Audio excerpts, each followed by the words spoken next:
Good afternoon, everyone. The topic for today's class is DMFT or DMFS index, that is decade missing filled teeth or decade missing filled surface index. Dental caries. We'll talk about the various indices for dental caries.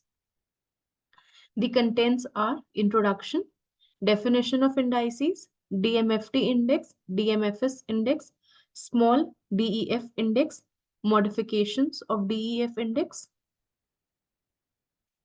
Coming to the introduction. Dental index or indices are devices to find out the prevalence, incidence, and severity of the disease based on which the preventive programs can be adopted. Definition. The definition for index was given by Russell A.L. in the year 1968. It is defined, an index is defined as a numerical value describing the relative status of a population on a graduated scale with definite upper and lower limits, which is designed to permit and facilitate comparison with other populations classified by the same criteria and methods. Another definition is that epidemiological indices are attempts to quantitate clinical condition on a graduated scale, thereby facilitating comparisons among the populations examined by the same criteria and methods. This definition was given by Irving Glickman.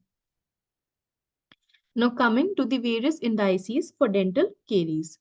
First is DMFT index. It was given by Henry T. Klein, Carol E. Palmer, and Knudsen J.W. in the year 1938. It has three components. D stands for decade, M stands for missing due to caries, and F stands for filled teeth. For this index, we record only the permanent teeth and 28 teeth are included. The teeth which are not included are third molar, unerupted teeth, congenitally missing and supernumerary teeth, teeth removed for reasons other than dental caries, teeth restored for reason other than dental caries, and primary teeth retained with permanent successors erupted. The principles and rules in recording DMFT are: first, no tooth should be counted more than once. It is either decayed, missing, filled, or sound. Decayed, missing, and filled teeth should be recorded separately since the components of DMF are of great interest. Third, when counting the number of decayed teeth, also include those teeth which have restorations with recurrent decay. Fourth, care must be taken to list as missing only those teeth which have been lost due to decay. Fifth, also included should be those teeth which are so badly decayed that they are indicated for extraction. Sixth, the following should not be counted as missing, that is unerupted teeth, missing due to accident, congenitally missing teeth, and teeth that have been extracted for orthodontic reasons. 7. A tooth may have several restorations, but it is counted as one. 8. Deciduous teeth are not included in DMF count. 9. A tooth is considered to be erupted when the occlusal surface of the incisal edge is totally exposed or can be exposed by gently reflecting the overlying gingival tissue with mirror or explorer. And 10th, a tooth is considered to be present even though the crown has been destroyed and only the roots are left. So these are the rules for recording the DMFT index. Now next, coming to the WHO modification, it was given in the year 1987, which states that all third molars are included, temporary restorations are considered as decayed, only carious cavities are considered in the D component, and the initial chalky white lesions are not considered, and the DMF index can be applied to denote the number of affected teeth or to measure the surfaces affected by the caries. This, coming to the calculation of the index, we calculated for the group average, percent needing the care, percentage of teeth lost, and percentage of the filled teeth. The total score for the DMFT is D plus M plus F. That is the individual score for the DMFT. The maximum possible score is 32 if third molars are included and 28 if third molars are excluded. Limitations of the index are: it is not related to the number of teeth at risk. It can be invalid in older adults because the teeth can become lost for reason other than caries, and it can be misleading in children whose teeth have been lost due to orthodontic reasons. It can overestimate caries experience in teeth in which preventive fillings have been placed, and it is of little use in studies of root caries. So this is the recording format for the DMFT index. In this, the individual scores are recorded and then the total score. Now next, coming to the DMFS index, that is decade missing filled tooth surface. It was also given by Henry T. Klein, Carol E. Palmer, and Hudson J. W. in the year 1938.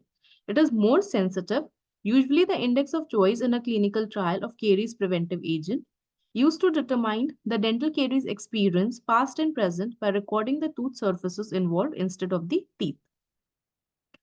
It also has the same components, decade, missing, and filled components. S stands for surface.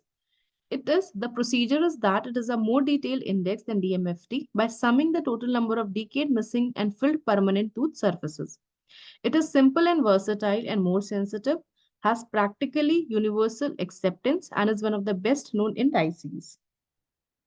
For the posterior teeth, 5 surfaces are examined and recorded, that is facial, lingual, mesial, distal, and occlusal. Whereas for the anterior teeth, 4 surfaces are examined and recorded, that is facial, lingual, mesial, and distal. The calculation of the index for the individual components, we add the decade, missing, and the filled surfaces, and the total score is given. So total surfaces, 16 will be there for the posterior teeth, so 16 into 580. 12 for anterior teeth, that is 48, and total will be 128 surfaces. Now, this is the recording format for the DMFS index, in which it records the various surfaces of all the teeth. Next is the small DEF index that is used for the primary dentition. It was given by Grubel AO in the year 1944. The caries indices used for primary dentition are DEFT index and DEFS index, equivalent to the capital DMFT and capital DMFS index used for the permanent dentition. The basic principles and rules for the index are same as that for the DMF index. It has 3 components. D stands for decade, E stands for extracted, and F stands for filled. Decade, it indicates the number of deciduous teeth that are decayed. In counting the number of the decayed deciduous teeth, a tooth can be counted only once. It cannot be counted as filled or decayed. If it has been restored and caries can be detected, it is counted as decayed. The explorer should fall into carious tooth surface and not just in a deep groove before counting the occlusal caries. E, the E component stands for extraction. It indicates those deciduous teeth which have been extracted due to caries or which are so badly decayed that they are indicated for extraction. Because of the wide variation in the time of exfoliation of the deciduous teeth, it is difficult to determine whether a tooth missing from the deciduous dentition was normal, exfoliated, or was extracted because of the advanced caries. F stands for filled component. It indicates the number of deciduous teeth that have been attacked by caries but which have been restored without a recurrent decay present. A tooth may have several fillings, but it is counted as one. If a tooth has filling but shows the evidence of recurrent decay, it is counted as decayed. The modifications of the DEF index are that DMF index used in children before the age of exfoliation, that is children over 7 years up to 11 to 12 years. And DF index, in this index, the missing teeth are ignored. The DF index can be applied to whole teeth as decayed filled tooth, that is DFT index, or to the individual surfaces, that is decayed filled surfaces, that is the DFS index. So we have 2 modifications, DMF index and DF index for the deciduous dentition. So these are the references or the textbooks which can be referred for the further reading. That is CMRA textbook of public health dentistry, and SS Hirmit, it is a textbook of preventive and community dentistry. So I would like to end on a note that believe you can and you are halfway there. Thank you.